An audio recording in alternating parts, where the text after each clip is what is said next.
लुटेरी बीवी। नीता का परिवार उसकी शादी कराना चाहता है, पर नीता को अपने बॉयफ्रेंड से ही शादी करनी होती है, जिसके लिए परिवार तैयार नहीं होता। इन्हीं सब उलझनों के बीच नीता के पापा उसकी मर्जी के खिलाफ राघव और नीता की शादी करा देते हैं। शादी तो तुसी मेरी करा दिता, हुन मैं भी देख दिया ए परिवार खुश किवें रहंदा है।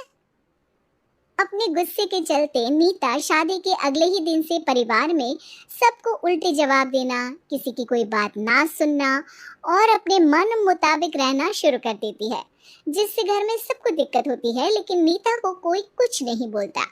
एक दिन सास नीता के पास आती है। बहू, की गल तुसी किवें नाल या किसी गल से नाराज हो? तुहानू मेरी फिक्र करन दी कोई लोड़ नहीं, मैं ठीक हाँ।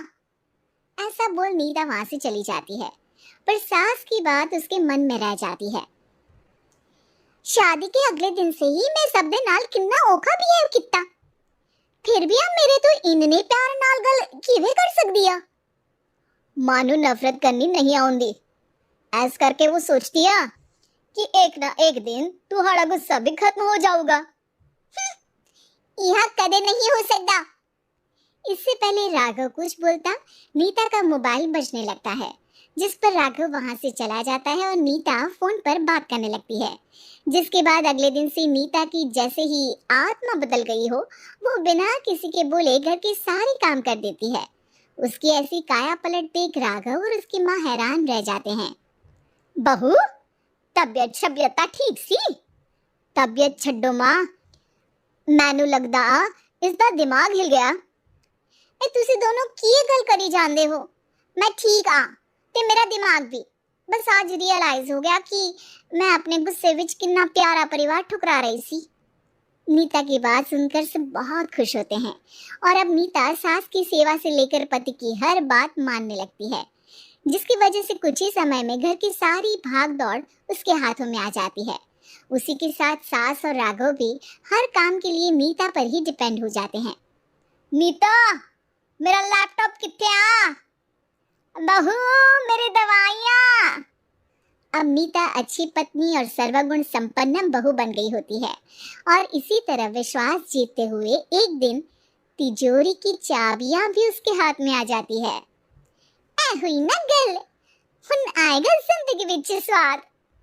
तिजोरी की चाबियां हाथ में आती ही नीता एक रात सास और पति के सोते ही सारे गहने और कैश लेकर घर छोड़ अपने बॉयफ्रेंड के पास चली जाती है। रवि, मैं आ गई, अब सानू कोई अलग नहीं कर सकता। ते देख, मैं सारी ज्वेलरी ते कैश भी साथ ले आई। नीता की ये बात सुनकर रवि खुश हो जाता है और वो दोनों साथ रहने लगते हैं, जिसमें नीता पूरा समय काम करती है तो रवि उसके लाए पैसों पर ऐश करता रहता है। मैं तेरे तो प्यार कर दिया, ता करके ससुराल छड़ाई, और एक तू आ जो पैसों दे आगे कुछ भी नहीं देखदा। ओ महारानी, अपने काम तो काम रख, मेरे ते जुबान लड़ान दी जरूरत नहीं, वरना इस घर तो बाहर कर देना है। ऐ मेरा घरा, तेरा ससुराल नहीं, जीवे मन किया रहली, इते रहन लाई, हाथ चला जुबान नहीं। रवि की बातें सुन नीता के सिर पर जैसे आसमान ही टूट जाता है।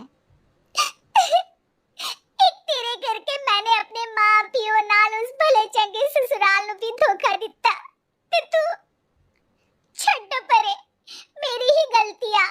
जे आखा उत्थे तेरे प्यार दा पर्दा डाल, उस दिन फोन ते तेरी गल्ला विच आ गई, जे नहीं आउंदी ता आज खुशी नाल उथे ही बैठी होनी सी। ए भाषण उन्ना दियो जिससे इसका फर्क पड़े, मेरे कॉल नौटंकी नहीं। रवि वहां से चला जाता है और नीता रोती पछताती वहीं बैठ जाती है। हाय रब्बा, ए मैं की कर दिता, उस घर विच भी वापस नहीं जा सकती। एक ता घर छोड़ा, नाल चोरी भी की, कोई मेरे माफ नहीं करूंगा। घर कैसे वापस जाए इसी डर से नीता रवि का घर छोड़ नहीं सकती। इसी तरह दिन बीतते हैं और उन्हीं के साथ हालात बद से बदतर होते जाते हैं। अब रवि पैसों और अपनी मनमानी के लिए नीता के साथ मारपीट भी शुरू कर देता है, जिससे परेशान होकर एक दिन नीता उसे छोड़ अपने ससुराल वापस आ जाती है, जिसे वहां देख राघव गुस्से से लाल हो जाता है। हुन इथे की लेना आया? हमारी जिंदगी के साथ घर था तो पहले ही बर्बाद कर गई सी। जान दिया, मेरी गलती माफ लायक नहीं। मैं कमली सी उस ढोंगी नु सच्चा प्यार दे, इस सच्चे प्यार नु बोझ समझती बैठी। मैनू माफ कर दो। जे मेरी नूरानी समझ गई या कि उस तो गलती हुई आ, फिर किस बात का रुसना मनाना। केड़ी नूरानी? रानी बोलन जोगा इसने केड़े झंडे गाड़ दिए? मां याद कर, तेरे घर विच चोरी कर बहू ते पत्नी सब रिश्ते तोड़ भाग गई सी। और फिर की मानता रहिया, गलती हो गई सी। एक गलती तारा भी माफ कर देता ते तू और मैं ता सिर्फ इंसान ही आ। माफ कर दे, मैं बोल रही आ, ये दोबारा कभी कोई गलती नहीं करेगी। इसदा नहीं ता मेरा ही भरोसा कर ले। ठीक आ, जिवे तुहानू ठीक लगे, पर इसे बोल दे मेरे कोलो कोई उम्मीद ना रखे। तुसी जीवे कहोगे। अब सास हर रोज राघव को मनाने की कोई ना कोई नई तिकड़म बताकर नीता को उसके पास भेजती रहती है, जिससे कुछ समय बाद नीता का पछतावा और कोशिशें देखकर राघव भी उसे माफ कर देता है।